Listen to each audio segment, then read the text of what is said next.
You are listening to PastThink.com audiobook. Please like and subscribe, thank you. Chapter 21.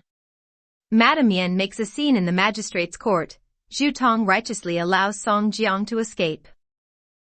The police, having arrested Tang Niuer, took him into the yamen, and as soon as the magistrate heard that there was a murder case to be heard, he immediately took his seat on the bench.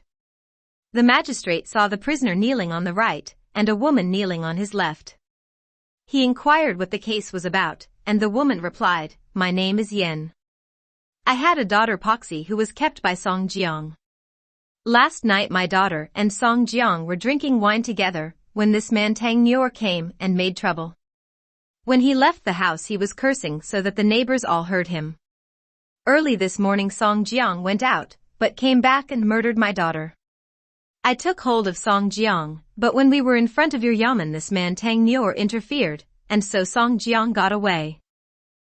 Addressing the prisoner, the magistrate asked, "How dare you assist a murderer to escape?"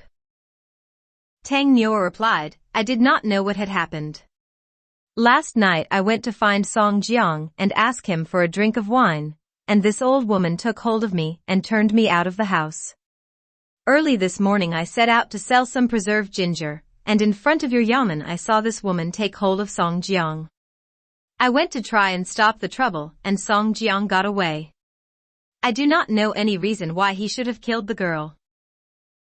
"Nonsense," said the magistrate. "Song Jiang was a very honest man, so how could he recklessly kill anyone? You must have done this yourself. Where is the clerk of the court?" The clerk of the court, Zhang Wenyuan, came forward. He knew that it referred to the death of his sweetheart, and took a record of the evidence. He also wrote out an accusation for Madame Yen. The coroner was then sent together with the neighborhood chief, and the neighbors, and upon arriving at the house opened the door.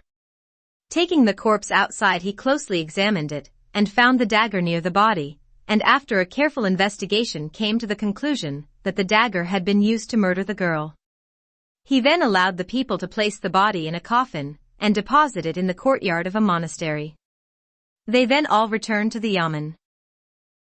Now the magistrate had a good opinion of Song Jiang, and wanted to prove him to be innocent, so he cross-examined Tang Niuer with many questions. But Tang Niuer said that he did not know what had preceded or followed the murder. "But why did you go last night to the house and create a disturbance?" asked the magistrate. "You certainly are implicated." "I just happened to go there for a cup of wine," replied Tang Niuer. "Nonsense," said the magistrate. "Beat him." The police seized the prisoner, bound him with a rope, and gave him about 50 blows with the bamboo. But the prisoner still made the same statement as before. The magistrate was apparently aware that the prisoner really did not know anything about the murder, but as he wanted to rescue Song Jiang, he could not set Tang Niuer free, so he gave an order that he was to have a king fixed round his neck, and be sent to the prison for further detention. Zhang Wenyuan, the clerk of the court, then spoke to the magistrate. But the knife found belonged to Song Jiang, and he used it to keep down his loose gown. If we brought him here we might get some information from him. The magistrate wished to screen Song Jiang, but after Zhang Wenyuan's frequent pleading he at last agreed to send a man to arrest Song Jiang. Upon reaching Song Jiang's home the police found that he had escaped, so they detained a number of the neighbors for questioning. But on arrival at the yamen the neighbors all protested that they did not know where the murderer Song Jiang had gone to. Zhang Wenyuan now urged that the father and brother of Song Jiang should be arrested, and cross-examined under torture as to where Song Jiang was. But the magistrate was averse to taking such extreme measures, and preferred to throw all the blame on Tang Niuer. He considered that by and by he could set Tang Niuer free. So Zhang Wenyuan then went to Madame Yen, and advised her to go to the yamen, and repeat her accusation. She did this, and the magistrate saw that he could not hush the case up any further, so he at last issued a warrant for the arrest of the father and brother of Song Jiang. Upon reaching the Song family village the police were received by Song Jiang's father, and taken by him into a room. They then handed him the warrant, and when he had read it he said, "Please be seated, and listen to what I have to say. For many generations my ancestors have cultivated the soil here, and have been models of propriety. But Song Jiang has been an unfilial son and disobedient since childhood, and although we urged him also to take up agriculture, yet he would always insist on becoming an official. When he at last went to the yamen as a clerk, I complained to the magistrate about his lack of filial piety and disobedience, and disowned him, and he has nothing to do with me now. He lives in the town, and his brother Song Qing stays with me here cultivating the fields for a living. We have lived quite independently of each other, so that I now know nothing whatever of his affairs. I was afraid that he would do some bad thing, so I did not care to have anything to do with him, and so informed the magistrate a long time ago. The magistrate gave me an official document confirming that arrangement, and I will go to get it, and show it to you. The policemen were all on good terms with Song Jiang, and were well aware that such a document had been issued in anticipation of such a situation in order to prevent harming him. They did not wish to offend Song Jiang, so they asked old Song to let them make a copy of the document, which they could then produce at the yamen. Old Song agreed to this, and gave them the document to copy. While this was being done, he ordered a meal with chicken, and duck, and wine for them, and also presented them with more than 10 taels of silver. When the policemen got back to the yamen, they reported to the magistrate that they had not arrested old Song because of the document he held, of which they presented a copy. To this the magistrate replied, as there is such a document, and as Song Jiang has no other relatives, the only thing I can do is to offer a reward for his arrest. Zhang Wenyuan, however, went to Madame Yen, and told her of this, and advised her to go again to the court with disheveled hair, and state that Song Jiang was really hidden at home by his brother Song Qing. She was also to ask why the magistrate had not had Song Jiang arrested for her. She did this. The magistrate replied that 3 years ago, Song Jiang had been officially disowned by his father, so that it was not possible to hold them as in any way responsible for what had happened. Madame Yen stated, but does not everybody know that he was called the filial and just son? The document must be false, and I request that you have them arrested. Nonsense, said the magistrate. The document was duly issued by my predecessor, so how can it be false? Madame Yen sobbed, and cried for being wronged. She exclaimed, murder is a crime as high as the heaven. If you will not administer justice, then I must appeal to the prefectural court. I am in great sorrow through the murder of my daughter. At this point the clerk of the court, Zhang Wenyuan, spoke to the magistrate, if you do not issue the warrants, Madame Yen may appeal to the prefectural court, and if she does so it will be awkward. When the prefectural officials go seriously into the matter, I do not know what replies I can give to their questions. The magistrate was aware of the reasonableness of this argument, and at once ordered a warrant to be issued for the arrest of Song Jiang. He summoned the 2 inspectors Zhu Tong and Lei Hang, and spoke to them, I want you to take many men to the Song family village, and arrest Song Jiang there. The 2 inspectors took more than 40 policemen, and soon reached the village. They were received by old Song, who invited them inside. The 2 inspectors said they hoped that he would not be offended at their arrival. It was not their own intention, and they were only obeying orders. They asked where his son Song Jiang was. You inspectors, please listen to me, said old Song. I have disowned my unfilial son, Song Jiang, and this was duly registered by the former magistrate. During the last 3 years we have lived separately, and he never came here. Inspector Zhu Tong said, notwithstanding what you say, our order is quite definite, and we cannot go back before we have carefully searched everywhere. He then ordered the policeman to conduct a close search for the accused. He said, I will stand at the front door and guard it. You, Inspector Lei Heng, go inside with a search party. Inspector Lei Heng went inside, and after searching in all directions came back, and said to Inspector Zhu Tong, he is certainly not here. I do not believe that, said Inspector Zhu Tong. You stay here while I go and have a very careful search. As you know, said old Song, I am familiar with the laws of the court, so how dare I hide any criminal? You need not be offended with our search, said Inspector Zhu Tong, because it is a serious murder case. You may do as you wish, said old Song. Please go and make a careful search. Inspector Lei Heng will look after Old Song, and see that he does not leave here, said Inspector Zhu Tong. Inspector Zhu Tong then placed his halberd on one side, and after entering the house fastened the door behind him. Then going into the ancestral shrine he pushed the altar to one side. In the ground under the altar he found a loose board which he raised. Underneath was the entrance to a cellar, and hanging there was the end of a rope which Zhu Tong pulled and heard a bell ring down below. Presently he saw Song Jiang emerge from the cellar, who startled when he saw the inspector. "Do not be surprised at my being sent here to arrest you," said Inspector Zhu Tong. "In the past we have always been on good terms with each other, and you confided in me with everything. You will perhaps remember that once when we were drinking wine together you told me of this hidden cellar with the entrance under the altar in front of the shrine. You also said that if I got into trouble I could always find a safe refuge there. When the magistrate ordered me and Inspector Lei Heng to come here and arrest you I remembered what you had told me before, but I took care not to let anyone know about it. The magistrate himself wanted to hush the matter up, but Madame Yen and the clerk of the court Zhang Wenyuan both threatened to appeal to the prefectural court if something definite was not done, and therefore the magistrate reluctantly issued this warrant for your arrest. I was afraid that Inspector Lei Heng would not have the tact to let you go when he sees you, but would arrest you according to the literal meaning of the warrant. So I induced him to stay at the front gate, while I could come here and have a talk with you. This cellar is a good hiding place, but not quite safe enough for you.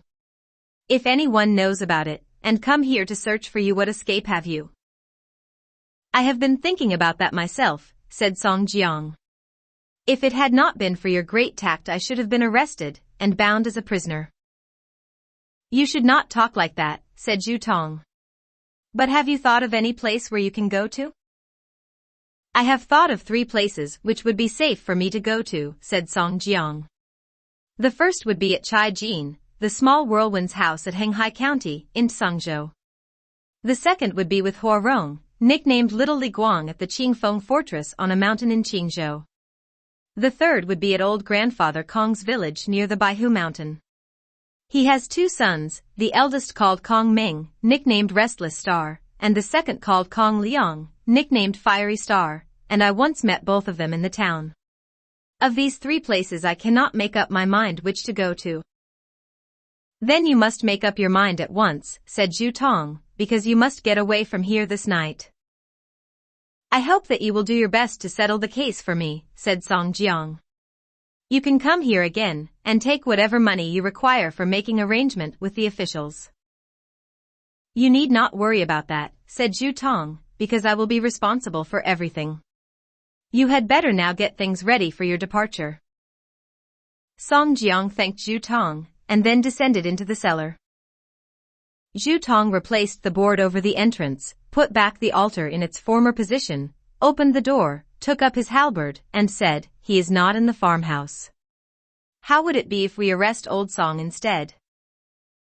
Inspector Lei Heng thought, how is it that he wants to arrest Old Song when he is on very good terms with Song Jiang? He evidently means the contrary. So if he says that again I shall speak in favor of Song Jiang. The 2 inspectors then summoned the soldiers and went to the main hall. Old Song prepared the wine and served all the men. But Inspector Zhu Tong said, "Do not serve us with wine and food, but instead I think it would be better if you and your son Song Qing would have a visit with us to the yamen." "But why have we not seen Song Qing?" asked Inspector Lei Heng. "I sent him to a neighboring village to get an agricultural implement made," said Old Song. "As you know, I have the official document confirming that I disowned my son, Song Jiang, 3 years ago." "What is the use of telling us that again?" asked Inspector Zhu Tong. "We have to carry out the orders from the yamen, and we must therefore arrest both you and your son Song Qing." "Inspector Zhu," said Lei Heng, "listen to me. It is very probable that Song Jiang had some reason for murdering the girl, and his punishment may not necessarily be death. Now we have the undoubted official document that Song Jiang was disowned by his father, and we both knew Song Jiang very well. We should not be so strict in our duty, but should make a copy of the official document and report the matter at the yamen." "That is my own idea," thought Zhu Tong, but I do not want him to suspect it. He therefore said, "As you like, that I shall have to let you have your own way. I shall be greatly indebted to you two inspectors for your generous treatment," said Old Song. He then spread food and wine on the table, and invited all present to partake of a meal. He also got 20 taels of silver, and presented them to the inspectors. But the inspectors refused to accept the money, and gave it to be divided among the 40 soldiers. When they had made a copy of the document referred to, the two inspectors took leave of Old Song, and returned to the yamen with their soldiers.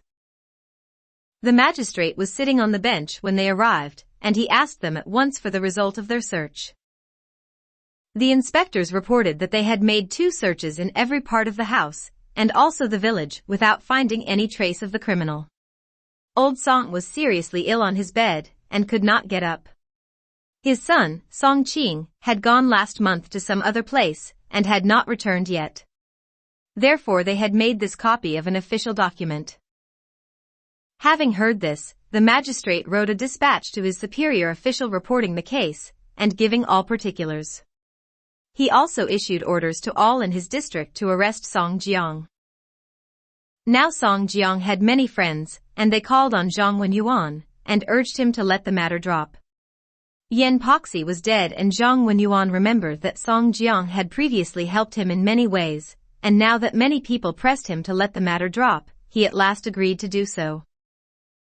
Inspector Zhu Tong also collected together quite a lot of money and things, and presenting them to Madame Yen, asked her not to appeal to the prefectural court, but to let the matter drop. To which Madame Yen at last agreed, as she saw nothing would be gained by proceeding further. Inspector Zhu Tong also got a lot of money, and sent it by one of his men to Jizhou Prefecture to bribe the officials there to allow the case to pass. The magistrate also offered a reward of 1,000 strings of cash for the arrest of Song Jiang, and then delivered his judgment that Tang Nyor had committed a serious offense in helping Song Jiang to escape, and ordered that he should receive 20 blows with the bamboo, should be branded, and banished to some place more than 150 li from his home. He then released all the witnesses. Now why had they the hidden cellar at the Song family residence? During the Song dynasty, AD 960 to 1127, the official duties were easy, but the clerical work in the yamens was accompanied with difficulties. Why were the official duties easy? This was because the emperor's ministers were corrupt, villainous, and crafty. If an official had no friend at court, and was poor, there was no prospect of promotion. But why were the clerical duties so difficult? Because for the slightest fault one was to be branded, and banished to distant military post. If the crime was serious, not only was the man executed, but all his family's property would be confiscated. Because of this, many yamen clerks had such hiding places for refuge from the officials. Being afraid that some fault of the sons at the yamen might bring disaster on the whole family, it was a common practice for parents to disown their sons who were clerks in the yamens. But although the clerk lived by himself, he always kept his money secretly at home. When Song Jiang at last emerged from his hiding place, he spoke to his father and brother. "If it had not been for the protection of Inspector Zhu Tong, I should have been arrested. We must not forget to repay him for his benevolent action. I must now escape and take my brother with me. If heaven is gracious, perhaps the emperor will grant an amnesty, and then we can return home to meet our father again. I hope, father, that you will secretly send money to Zhu Tong, and ask him to bribe all the yamen officials to let the matter drop, and also send smaller amounts to Madame Yen, and suggest that it would be better for her to withdraw the accusation." "You need not be anxious about such matters," said Old Song. "You and your brother Song Qing must be careful when traveling. When you reach your destination, you must find a reliable man to bring a letter here." The two brothers packed up what they wished to carry with them, and arising from their beds about 3 a.m. they washed their mouths and faces, took breakfast, and prepared to start. Song Jiang wore a broad-brimmed felt hat, a white silk gown, a plum-colored girdle, puttees round his calves, and hempen shoes. Song Qing was dressed as a servant, and carried the bundles for both. Upon leaving the grass hut, they saluted their father. Old Song burst into tears unceasingly, and he said, "You two have now a very long road in front of you, but you must not grieve on the way. Song Jiang and Song Qing addressed the farm servants, "You must always diligently attend to our father, and see that he always has plenty to eat and drink." They then placed swords in their belts, and carrying halberds in their hands they left the Song family village. The two brothers then started. Now it was just between the end of autumn and the beginning of winter. When they had traveled some distance, Song Jiang asked, "From whom shall we find refuge?" "I have heard people say that Chai Jin, of Henghai County in Songzhou, is a descendant of an emperor of the later Zhou dynasty, but we do not know him. Yet I see no reason why we should not go and seek refuge with him. Everybody says that he distributes wealth in good cause, and is always assisting good men from all over the empire. He even assists criminals, and is very similar to Meng Chongjun, BC 279. We had better go and seek refuge with him." "I have also had that idea," said Song Jiang. "I kept up correspondence with him, yet I had no opportunity of meeting him before." They therefore took the road to Zhangzhou. They traveled through prefectures and districts, traversed mountains, and waded through rivers. They rested at inns on the way, but there were two objectionable things which they, as well as other travelers, had to put up with. They had to use cups and bowls that might have been also used by lepers, and second, they sometimes had to sleep on beds where some person might have died some time before. The brothers, however, at last reached the border of Zhangzhou, where they inquired where Squire Chai lived. Upon arriving at Chai's village, they inquired if Squire Chai was at home, and were informed that he was at the eastern estate collecting some grain rents. They were also informed that the eastern estate was 13 li from there. When Song Jiang asked to be shown the way, the informant inquired for his elevated name. "I am Song Jiang and come from Yunqing County," he replied. "Are you the chief clerk known as the Welcome Rain?" inquired the servant. When he admitted this, the servant said, "Squire Chai often talked about your great reputation, and was very sorry that he had never had the opportunity of meeting you. But as you have now arrived, I myself will conduct you to Squire Chai at the other estate." They all three started off at once, and in about 6 hours reached the eastern estate. The servant asked the two brothers to sit down in an arbor while he went to announce their arrival. The servant had not been gone long when the central gate of the farmstead was opened, and the squire emerged accompanied by about 5 servants. They hurried to the arbor and saluted the two brothers. "I have thought of you a very great deal," said Chai. "But what favorable wind has blown you here? I am exceedingly pleased to meet you. What great luck! How fortunate!" Song Jiang kowtowed and replied, "I am only a common clerk, and I have come to seek a refuge with you." Chai Jin raised up Song Jiang and spoke softly, "Last night the lamplight was bright, and this morning the magpies were calling, but it never occurred to me that you were so near." While he said this, his face was wreathed with smiles. Song Jiang saw that Chai Jin wished to treat him very liberally, and was much pleased at this. He then introduced his brother. Chai Jin then ordered the servants to prepare a guest chamber for the brothers, and take their baggage there. Then taking Song Jiang by the hand, he conducted him to the hall, where they sat down as host and guest. Chai Jin then said, "I do not wish to appear impertinent, but what has led you to leave your duties, and come to such a desolate place as this?" "Your fame has long resounded in my ears like thunder," replied Song Jiang. "I was the mean recipient of your letters, but I never had the leisure to come and visit you. I have no ability, but I did a thing which caused me to come here with my brother. We hope to find a shelter here, as we have heard that you distribute wealth in good cause." "Sir, never mind that," laughed Chai Jin. "You need not be sorry. But what was this great crime which forced you to flee to this place? I will not boast, but whatever official inspector comes here, he dare not act as a spy." Song Jiang then told Chai Jin all the particulars of his murder of Yen Poxi. Upon hearing this, Chai Jin laughed and said, "Never mind, sir. Because even if a man has killed a high official, or stolen things from the imperial treasury, I would dare to conceal him here." He then invited both brothers to take a bath, and also presented them with 2 new suits of clothes, new caps, new silken shoes, and new socks, and asked them to leave their old clothes in the bathhouse. They did this, and the bath attendant sent their old clothes to their room. This done, Chai-jin asked the brothers to dine with him in a private room at the back, and they took their seats there according to the rules of etiquette. At the meal the three were waited upon by about 10 of the chief stewards, who kept them supplied with wine and food. Chai-jin many times pressed Song Jiang to take wine, and the latter thanked him repeatedly. All three expressed their pleasure at meeting, and stated how many times they had looked forward to this.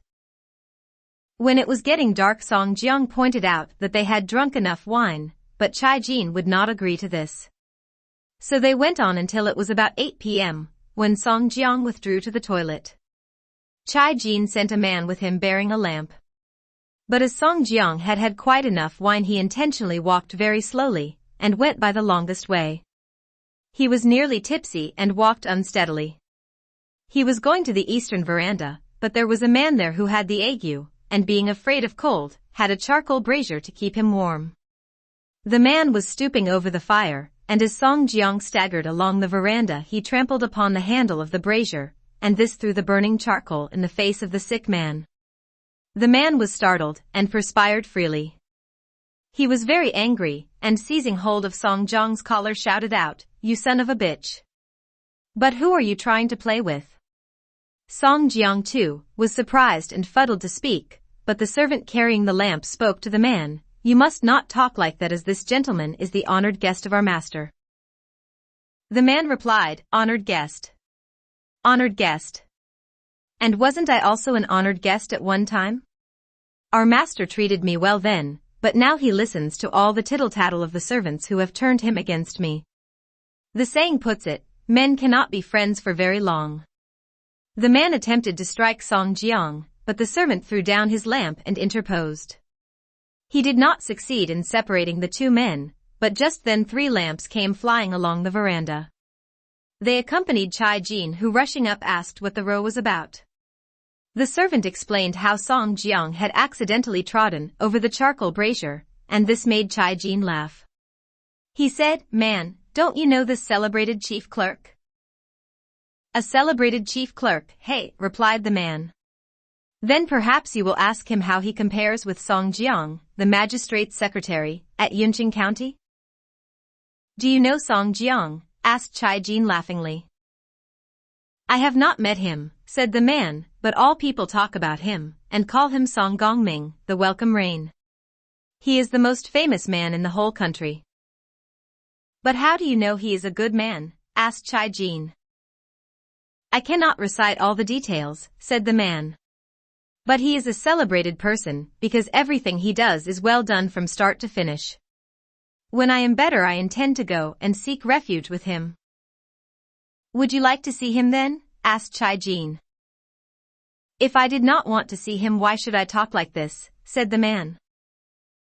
"Man," said Chai-jin, "instead of being 600 li away, he is here now." He pointed at Song Jiang and said, "This is Song Gongming, the welcome rain." "Is this really true?" asked the man. "I am that man," replied Song Jiang. The man looked at him closely, and then kowtowed and saluted, saying, "I did not expect to meet you, my elder brother, today." "You must have made a mistake in holding such an opinion about me," said Song Jiang.